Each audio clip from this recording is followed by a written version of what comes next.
Hi, I'm Rob, and in this Gems of War video, we'll take a look at the Soulforge and tell you what I think are the best weapons and indeed the best troops to craft from there. Also going to take a look at this weekly event troop Badger skin. Let's take a look at it. Pan's Veil Ultra Rare. Let's see what it does. Destroys 3 random columns. Is that it?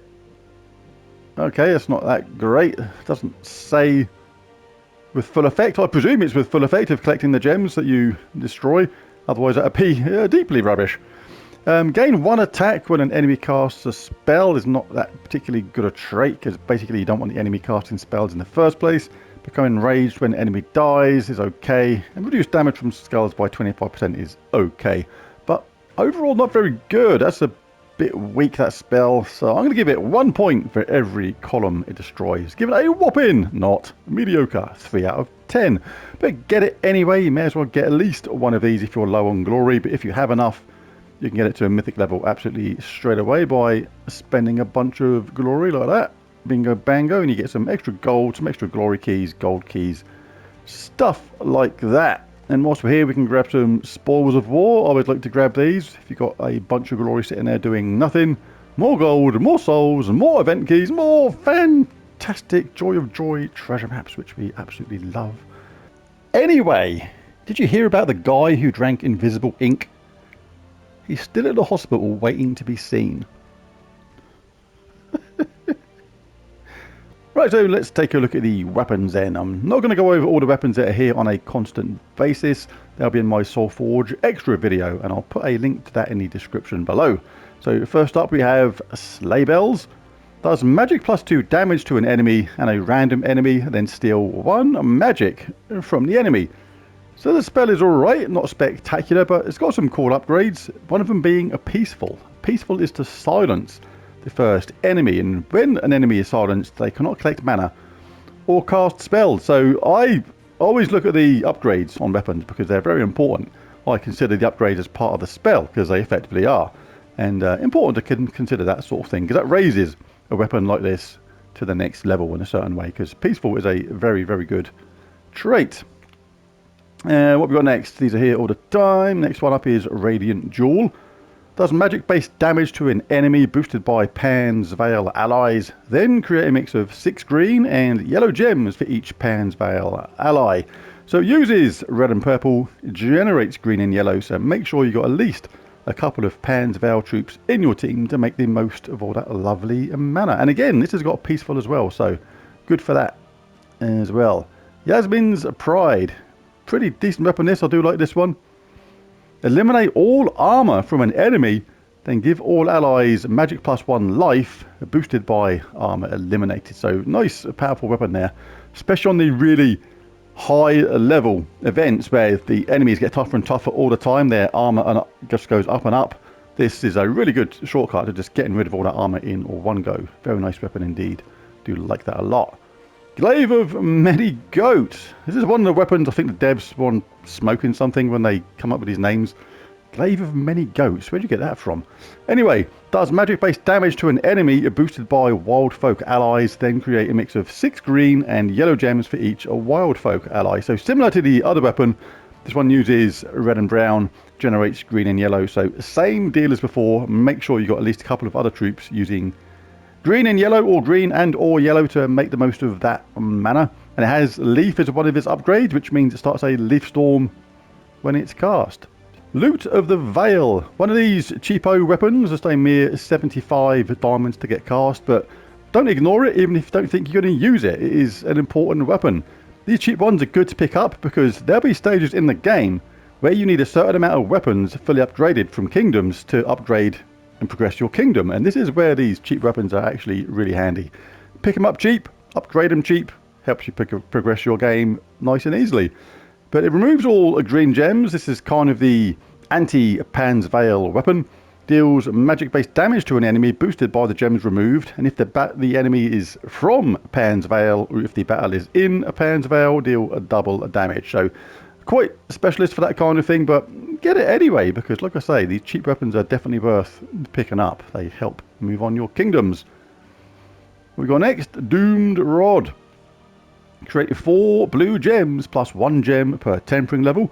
Then give magic +1 armor to all green allies, and if the enemy has a doom, eliminate all armor from a random enemy. It's one of those ones which is weak at the untempered level. That is like a terrible ratio of blue gems, but when it's powered up, it's actually very, very good. Generate like a ton of blue gems. Can be really good if your other troops use blue, because obviously this uses green. But yeah, not too bad in that situation if you use other blue using troops.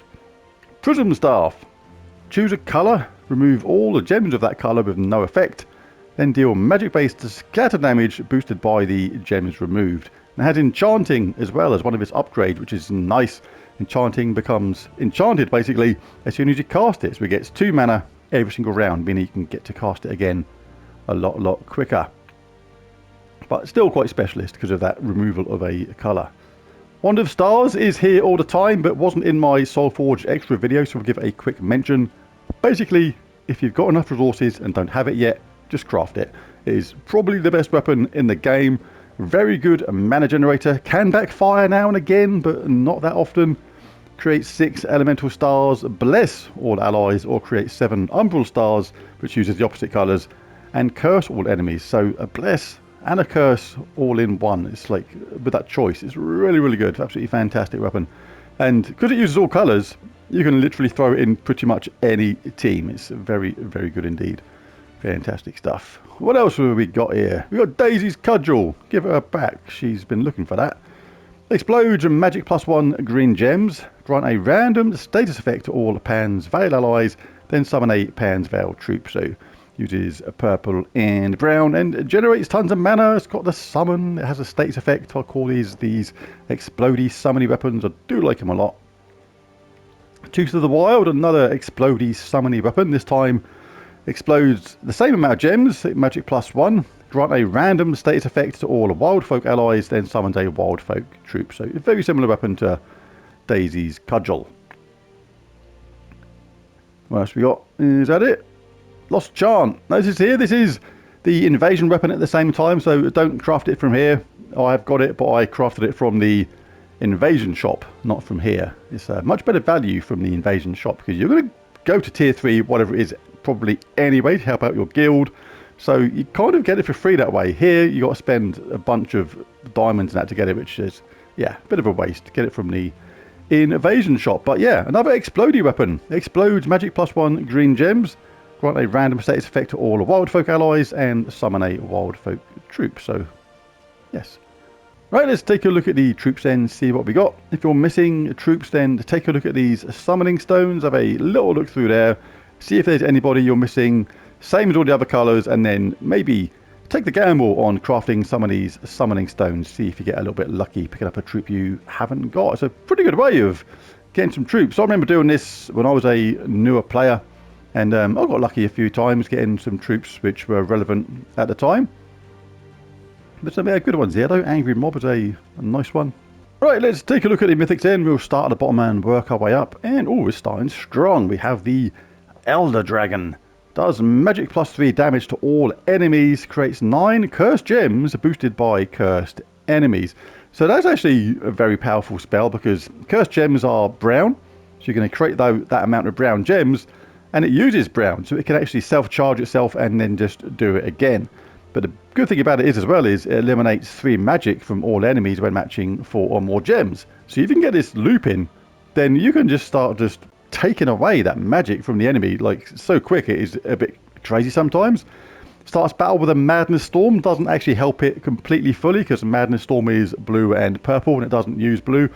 If it used its colours fully, that would be absolutely insanely good though, I suppose. But yeah, that loss of sanity is a really good third trait. Better than it sounds when this thing starts looping and doing that over and over.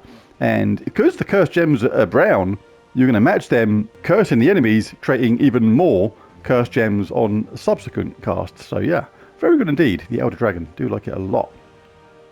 Consort of Darkness, looks like he got lost on our way home from the last sex convention he went to, but never mind. There is a magic +1 chance to slay an enemy. If the enemy dies, create 12 skulls. Otherwise, eliminate 10 from all of their skills. So less than 50-50 chance to be successful with that, even at my magic level. But if you can get that magic boosted by something like the Empress or something like that, then yeah, makes it very reliable and can be an instant kill troop, so not too shabby. Steals 6 life from the first enemy by matching purple gems, which we'll be doing to charge it up, and has reduced damage from spells by 50%, which is also pretty good. And Summon a Dark Storm at the start of battle is purple, so that goes actually well with that third trait. So yeah, not too bad at all if in the right team. Mithrilion, very strong defensive troop this one. Explodes with 3x3 block, and you collect that mana as well, like, but only 50% of it is generated. Then gains a large amount of armor.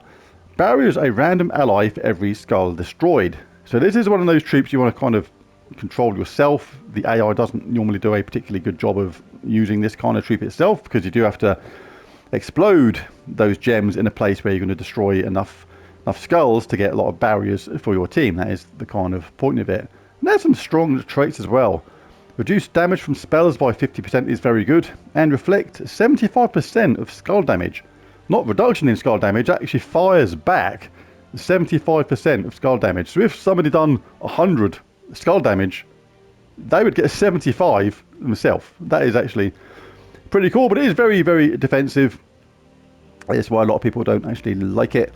But it is what it is. The Possessed King does damage to all enemies, boosted by both daemon allies and enemies, and there are 3 separate 20% chances to transform a random enemy into a daemon. The trouble with that spell is the damage is okay, but basically it's like that 20% chances to transform a random enemy into a daemon. The amount of times that comes into play when you're nearly going to kill an enemy or something or two, and then basically you transform them into a daemon, which is actually worse and more powerful than the thing that was there before. So that spell can actually work against you, which is why so many people just use it simply for that rather excellent third trait, Unstable Possession. Explode 2 random gems on 4 or 5 gem matches. When you got a team where the bread and butter of your team is the first 3 troops and the 4th slot is kind of vacant, you kind of got a spare one there, you can put anybody there you like. This is the kind of troop that is really good to pop into that 4th slot, just for that benefit of that unstable possession. Exploding 2 random gems on 4 or 5 gem matches can really help charge up the team really quickly. But yeah, I wouldn't get him for the spell at all, because it can be a bit of a pain. Right, but let's take a look at the legendaries then. Who have we got? We have a Bunny Nog. Does damage to an enemy. If the enemy is a knight, deal double damage with a 50% chance to devour knights. And 5 times skull damage versus knights, and a 50% mana start. Pretty good, very good obviously versus knights. Hindluff, Frostground, does splash damage to an enemy, freezes all affected enemies, and has a summon at the same time, which is pretty cool. And all giant allies gain 2 life and magic on 4 or 5 gem matches. Is a pretty strong trait in a giant team. Who else is there? Who else is there? Zenith. I like this. Create 5 Doom Skulls boosted by evil gargoyle gems, a ×3 ratio, and create an evil gargoyle gem when matching 4 or more gems. That's actually pretty good, and reduce damage from skulls by 50%. And it's construct, so can easily start with a 50% mana start. Very good troop indeed, with a skull based team that can actually generate an absolute stack of skulls and cause absolute mayhem. Triton. All Merfolk allies start with 50% mana, which is pretty cool, and summons an Ice Storm at the start of battle, which is nice because it uses blue at the same time, and deals heavy splash damage to an enemy boosted by blue gems. Then give all Merfolk 4 magic. So strong in a Merfolk team, giving them extra magic, doing some splash damage, starting the colour that they like in the form of a storm. I'm a poet, don't even know it. And all Merfolk starting with 50% mana. So yeah, not too bad at all, but who gets my Mythic of the week? It's not going to be Mithrilion. It's not going to be Consort of Darkness, because you need boosted to make it reliable. It's going to be the Possessed King, who's still good. I just don't think it's just quite as good as it used to be. Lots of troops in the game now. I think the Elder Dragon actually wins this one. Really, really good troop this, doing damage to all enemies. Really good when there's those stealthy opponents hiding. They can't hide from damage to all. And it can loop on itself. When it creates those 9 cursed gems, which are brown, you're cursing the enemies as well as making gem matches to charge it up. as well as cursing the enemy, which basically boosts up how many gems it creates, which then creates even more 4 matches to eliminate all magic from an enemy or enemies at the same time. Really, really good troop this. I'm giving my Mythic of the Week to the Mighty Elder Dragon. But there it is, there's the Soulforge video for this week. If you enjoyed it, found it useful and helpful, it'd be really cool if you bash that like and subscribe button, it really does help. But most of all, thanks for watching. I'll be back later on with my invasion team. Thanks for watching, bye for now.